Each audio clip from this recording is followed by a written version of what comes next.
Good Monday morning, everyone. Welcome back. You're watching the Kaiser Report. Kaiser and I are coming to you today with a few pieces of information that took precedence on most of the news channels over the weekend, except for MSNBC. Their take on things, as usual, is a little bent. And, of course, CNN had some firings going on over there. Joy Reid's show has been canceled. She's been let go from that platform. Whether or not they'll keep her on with her stupid opinions in through the rest of the programming that they might have is up for grabs, but I don't believe she's all that too happy about not being part of her own program any longer. When you take a look back at some of the pure hate that she has propagated through that show throughout the entire election, as well as right now as we go into some of the changes that are taking place in government, she has not been a fan of this administration and has made everyone aware of that in her rants and raves and sometimes pure out-and-out lies, until the ratings dropped so much that the network had no alternative but to make a choice and do something about that time slot. And what they're going to put in its place, we don't know yet, but we'll wait and see. If you are so inclined to tune in to that particular channel, which I have to do daily to find out what the other side is talking about, but it isn't conducive to wanting to be on that channel very often during their rants about Donald Trump, Elon Musk, and so on and so on. Which brings us over to Fox News. Jessica Tarloff, that is on the 5 occasionally. I wish that they would just not bring her on. I think that Harold Ford does a better job at defending the Democratic Party in the 5, which we know that that's what Jessica was sent there to do. However, her croaky little voice comes out with the wildest statements sometimes, and she did it again the other day with trying to describe genderism. Well, let's just take a look here.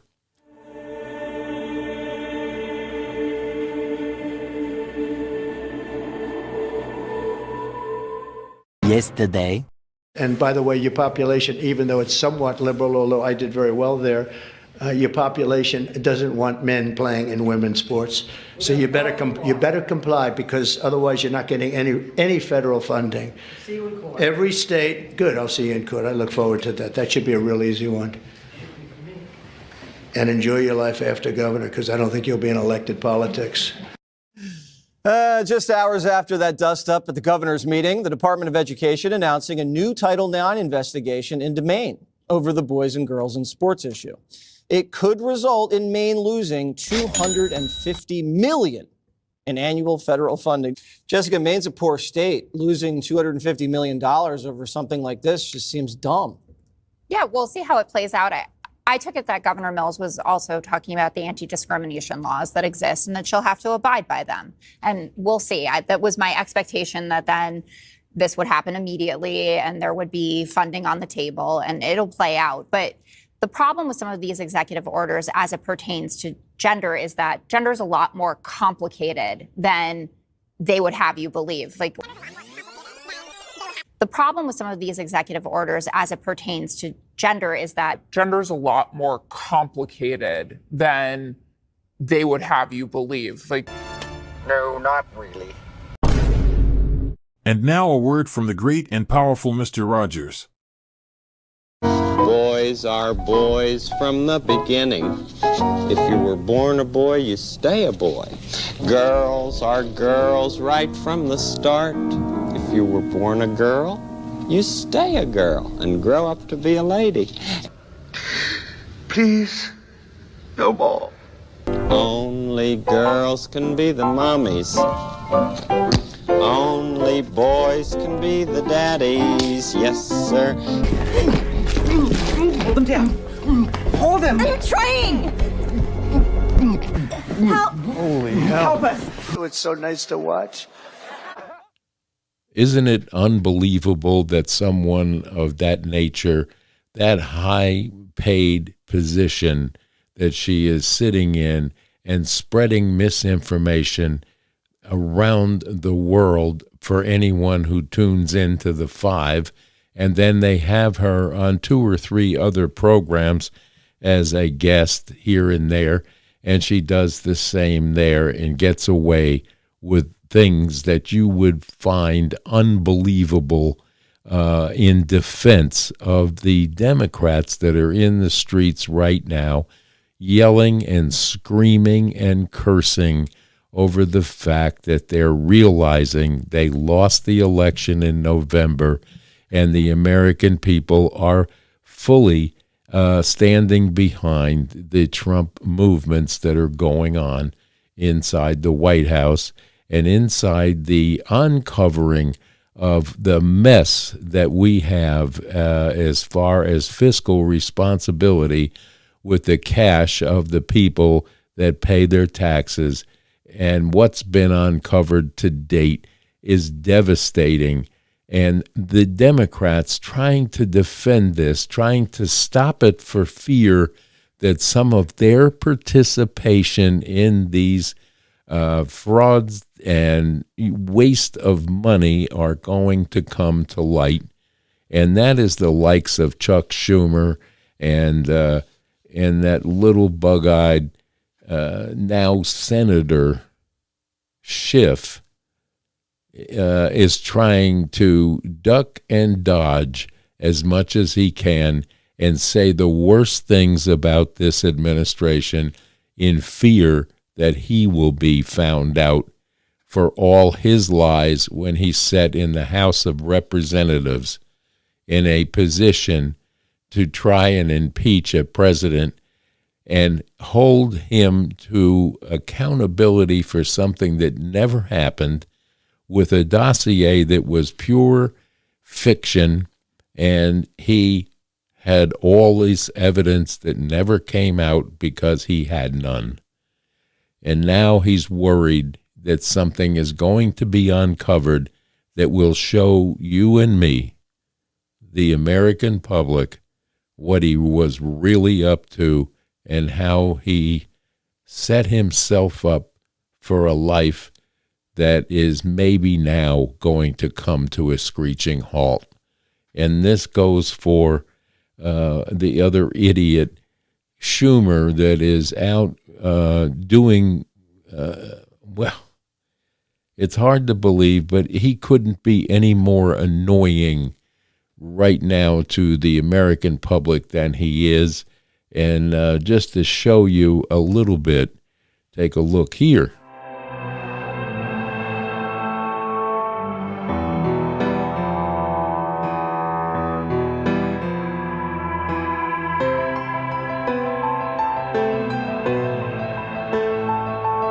Billionaire buddies, billionaire buddies, billionaire buddies at billionaire buddies, billionaire buddies, billionaire buddies, billionaire buddies, billionaire buddies, billionaire buddies, billionaire buddies, billionaire buddies, billionaire buddies. You have a one-track mind.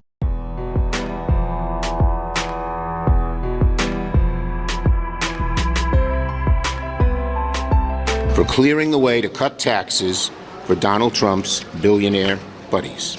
To give his billionaire buddies a tax break is to give their billionaire buddies a tax break, helping their billionaire buddies with another tax break.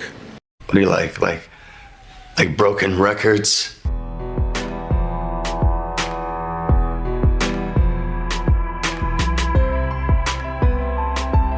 Yeah, well, you'd think so, but you'd be wrong. We'll show the hollowness of the Republican arguments on cutting waste.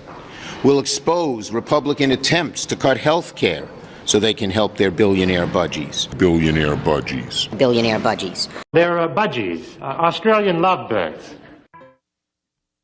Chuck the Clown Schumer should never have been allowed to get away with some of the things he did, like threatening the Supreme Court justices right out in the open, and no one took him to task on it.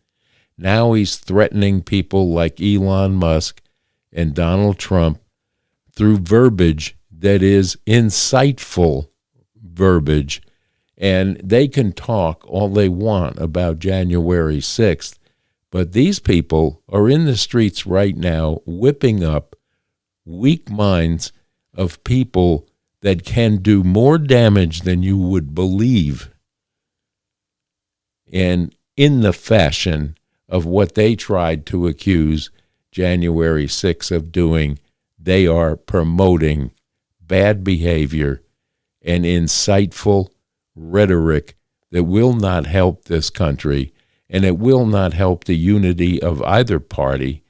And both parties, they're after three Republicans that will turn their back on this administration, and they tell you this every day on the news networks, especially Morning Joe and CNN, which you cannot trust for anything.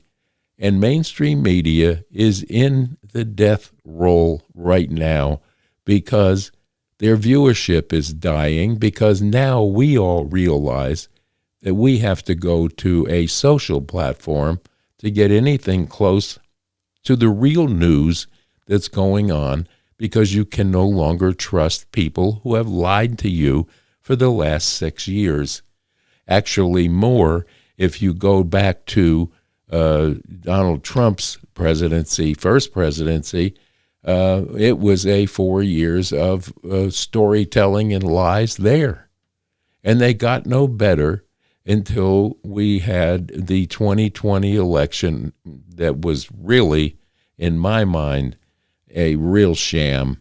And then they spent 4 years lying to us about the state of the mind of the man that was running the free world and making decisions that were being made by bureaucrats underneath non-elected people that were making the decisions that we watched the birth of 2 wars and the destruction of an entire country, and then October 7th, and nothing was ever done to bring these people on the carpet for the lies and deceit over the fact that we had an incompetent person sitting at the helm of this country.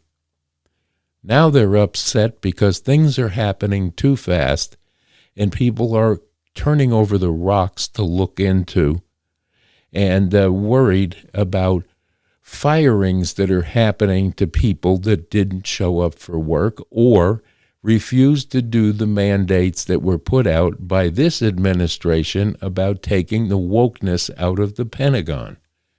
So now everyone on these channels that want to make you believe that these great people with great histories were put out of work for no reason. There are reasons. There are very good reasons that we should have looked at Mark Milley years ago as a traitor and put him out, but they didn't. And then what we had with Lloyd Austin in the last 4 years, where he disappeared for days on end in a hospital and never bothered to tell anyone at the Pentagon or at the White House where he was during a situation where the world, half the world, was on fire. And now we want to say that, well, all these 4-star generals, these guys, They make their bones. Some of them did great jobs when they were flying and doing controlling ships and things of that nature. And, well, I've got a little explanation for you about exactly what happened and a little bit about why. So take a look here. Following the election of Donald Trump last November, rumors circulated that MAGA loyalists, many of them retired military officers, had created a hit list of woke generals and admirals that needed to go as part of the effort to improve readiness and create a more lethal fighting force. Those rumors have now been substantiated. President Trump has just fired Air Force General C.Q. Brown as chairman of the Joint Chiefs of Staff. Brown was commissioned from Air Force ROTC at Texas Tech in 1985. He earned his wings and became an F-16 pilot, serving as an instructor at the prestigious Air Force Fighter Weapons School. After being selected for his 4th star, he served as Air Force Chief of Staff before relieving General Mark Milley as chairman of the Joint Chiefs in October of 2023. Brown was only the second black general to serve as chairman, the other being Colin Powell, who had the job from 1989 to 1993, highlighted by his leadership during Desert Storm. Brown's public support of Black Lives Matter after the death of George Floyd had made him a target in the administration's war against wokeism in the military. At the time he was fired, he had 2 more years left in his tenure as chairman of the Joint Chiefs. General Brown has been replaced by retired Lieutenant General Dan Raisin Kane, which is an unorthodox choice for several reasons. The first being that he's coming out of retirement to assume the role of the Pentagon's senior military officer. Lieutenant General Kane was commissioned as an Air Force Second Lieutenant at VMI in 1990 and became an F-16 pilot, flying combat sorties during the Iraq War and earning the Distinguished Flying Cross as well as 2 Bronze Stars. Once he made general, he served in various positions in the Pentagon, including several that involved special ops and other classified special access programs.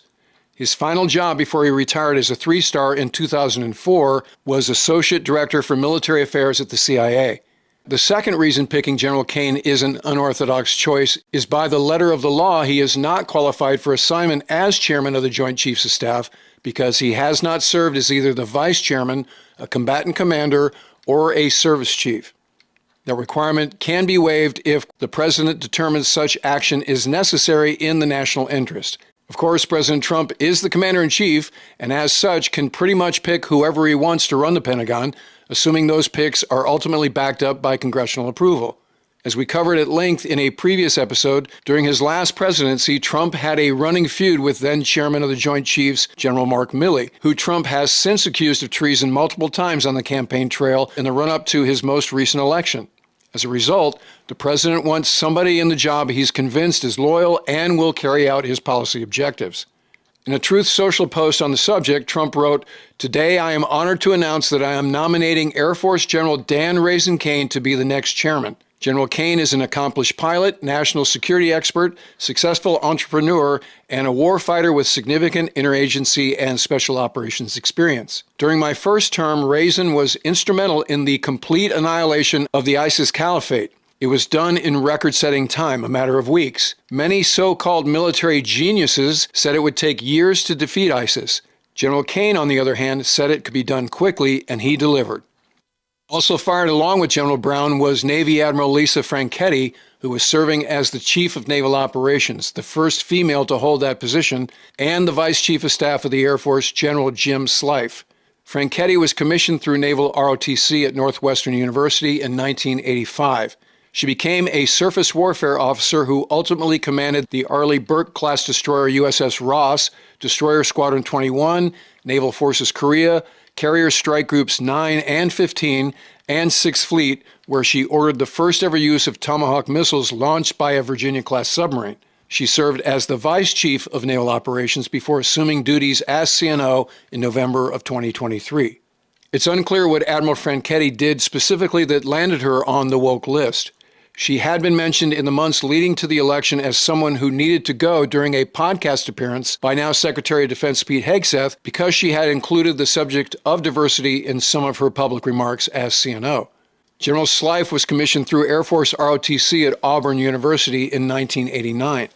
After being promoted to general, he led the Air Force Special Operations Command before becoming the service's Vice Chief of Staff in September of 2023.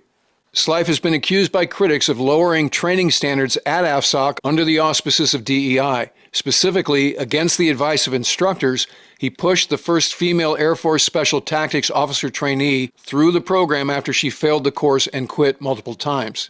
In this series of firings, Trump is also replacing the Judge Advocates General for the Army, Navy, and Air Force. None of this is necessarily a surprise. Hegseth has publicly criticized Brown and Franchetti in the past. First of all, you've got to fire the chairman of the Joint Chiefs, Hegseth said in November on the Sean Ryan Show podcast, shortly before Trump picked him to lead the Pentagon. But any general that was involved, general, admiral, whatever, that was involved in any of the DEI woke shit has got to go. Either you're in it for war fighting and that's it. That's the only litmus test we care about. Trump had already fired one uniformed leader, Coast Guard Commandant Admiral Linda Fagan, within hours after taking office on January 20th. The Coast Guard is a military service, but falls under the Department of Homeland Security.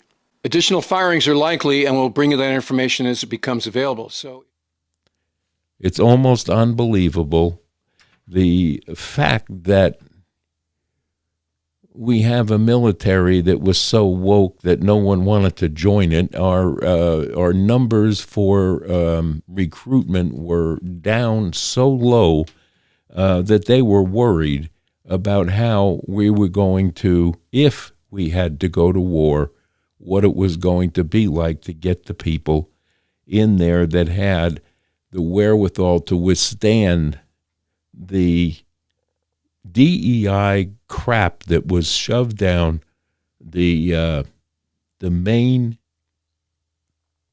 working everyday soldier, sailor, Marine that had to put up with this. I think one of the only ones that resisted it, and resisted it heavily, was the Marine Corps, where the other ones fell into line. And I don't want to leave the Coast Guard out because they suffered from it as well. This is why when we had, and the inauguration took place, and they saw what was going on, and that patriotism, first of all, was back in our country. They had record sign-ups for military service in several branches. And this is a good thing because we need the youth that can pass the physical. One of the big problems we have, and RFK Jr. will address this in his tenure, but the big problem is we don't have a great percentage of the population of young people that can pass the physical fitness test to get into the Army, the Air Force, the Marines, the Coast Guard, the Navy. We all suffer from that because of the obesity problems, and this is all directly related to the processed foods that are being inundated with. Every day you turn around, there is a new illness or a new drug coming out to treat an illness that is ridiculous, and it's all due to bad habits of eating. And what is supplied to you to eat, you have to be very careful. You have to read the boxes, and you have to stay away from processed food. There is a thing underway right now with the farmers in America that they haven't been producing because we rely on food manufacturers that come out with these processed foods, and we've gotten away from the fresh vegetables that come from the ground in the farms that have been sold off to Chinese because they're near a military base. And everybody sat still and watched this happen. And now, after the horse is gone, the barn door has been closed because Trump does not want the Chinese or the Chinese or foreign entities coming in and buying up our farmland, because our farmers live from day to day, crop to crop, and they need to have good results and someone to buy their goods to stay in business. And it's very hard to hold on to the family farm when you're being outpaced with regard to pricing because cheap food is coming in from South America or from overseas processed junk that we don't need, and most of it containing things that you cannot find in a foreign country or European country that we're allowing to be put in our food here. RFK Jr. has a handle on that and will come to some sort of a fixation for that when he gets hold of what's going on. That and the pharmaceutical companies that are on these mainstream media channels every day promoting drugs for things that in our lifetime we probably were hard-pressed to see or hear about from people that we knew, which has become now commonplace. So the drug companies are direct marketing to a person and telling the person what they need to ask their doctor for, and that has to come to an end. We are the only country in this world right now that allows pharmaceutical companies to go on TV and go direct to the consumer with drugs that may or may not be efficacious. If you listen at the end of any of these ads, the side effects that may affect you, in some cases death, why would you want that drug? Why would you take that risk?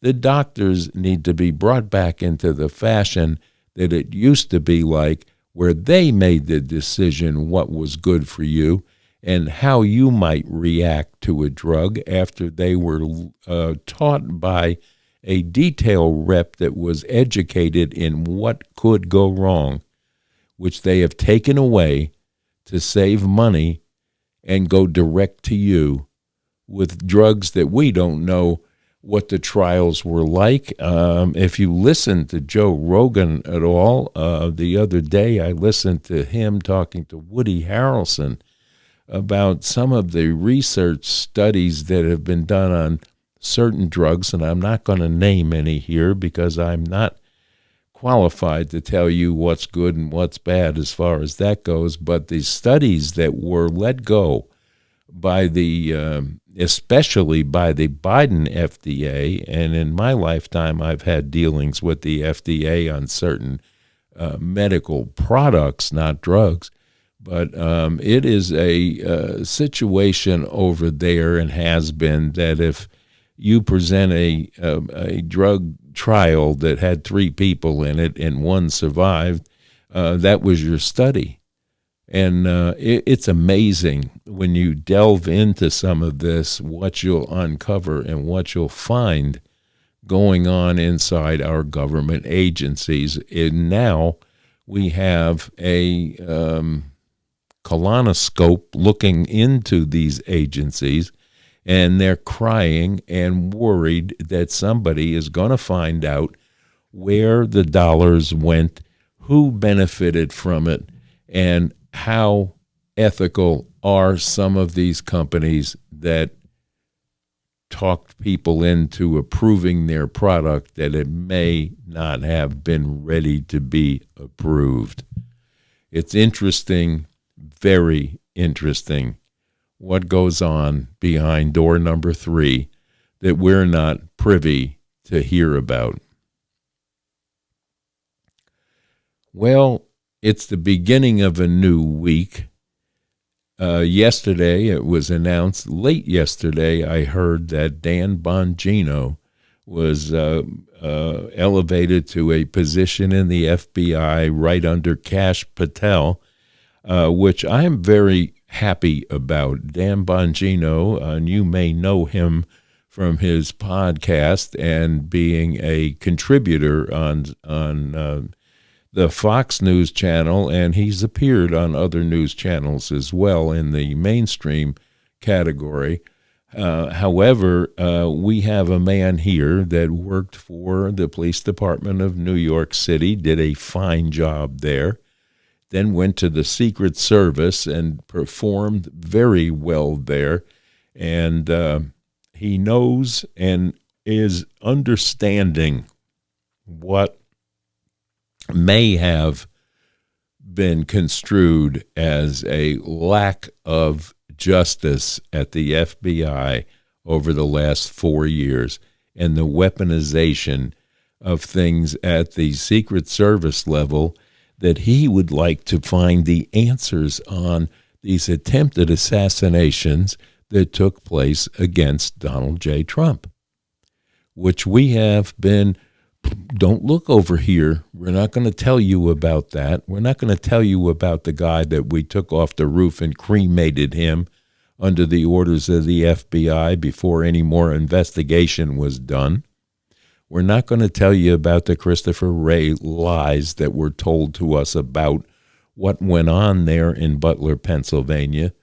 And then we're not being told anything about this weirdo that they picked up that tried to kill him on the golf course, that they fired 6 shots from a very short distance away and never hit this guy and let him escape. Well, it took the Florida State Police to get him and try to hold him for a trial, but we haven't heard anything about that because it's all been covered up by the Biden administration, which I believe maybe have to be looked into for a participation in both of those attempts at a presidential candidate and past president of this United States. It's awfully fishy, and I believe that Dan Bongino and Kash Patel are the two people that will find us the answers that we're looking for, and hopefully we'll get some idea of how this could have happened in the fashion that it did. And we didn't get any answers other than the fact that he's in custody and the other guy was cremated, and we don't even know now. There's theories out there that it was not the kid that they said it was that was on the rooftop and fired the shots that hit the president. Will we ever know? There's a lot of uncovering happening now with regard to MLK and with regard to JFK and Robert Kennedy. We want to know, and the records have been released, the executive order has been signed, and whether or not the deep state will try to cover it up anymore is beyond my understanding of why they've let it happen this long for this problem that existed inside our justice organization that hid these things away. There's a lot we don't know. If you stop and think about the cover-ups at Area 51, there are people that came out of there that worked there that have stories. Are they been discredited for a reason, or are they telling us the truth? We don't know.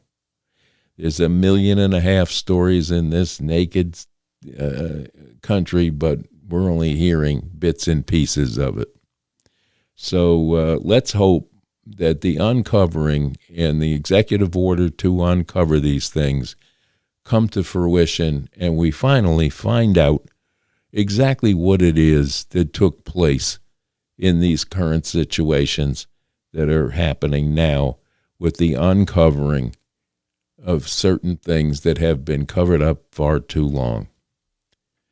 So my hat is off to this new administration, and all of the cabinet picks so far are thrilling to me. I think that we are on the right track to recovery. The Democrats on both sides of the aisle, and I'm talking about the rhinos as well, are just waiting for their chance to throw a monkey wrench into this thing for self-protection, and they still carry the line of fear to keep you afraid of finding out things because you're not intelligent enough to handle the truth in their minds. But I got news for you, and there is a ton of hope if you listen to the Gen Zers that are on these podcasts that they are doing, and they are turning around, wondering why they have been lied to, and they are backing the truth and justice for the American way one more time, and they are ready to, in some cases, fill the ranks of our military, fill the ranks of our politicians that are all now trained to be politicians. And now we have Gen Zers that are interested in maybe coming out of their walk of life and coming in to help the government be a better government, a more fair government, and understanding now the fiscal responsibilities that have been completely misused for all these years. And we're talking since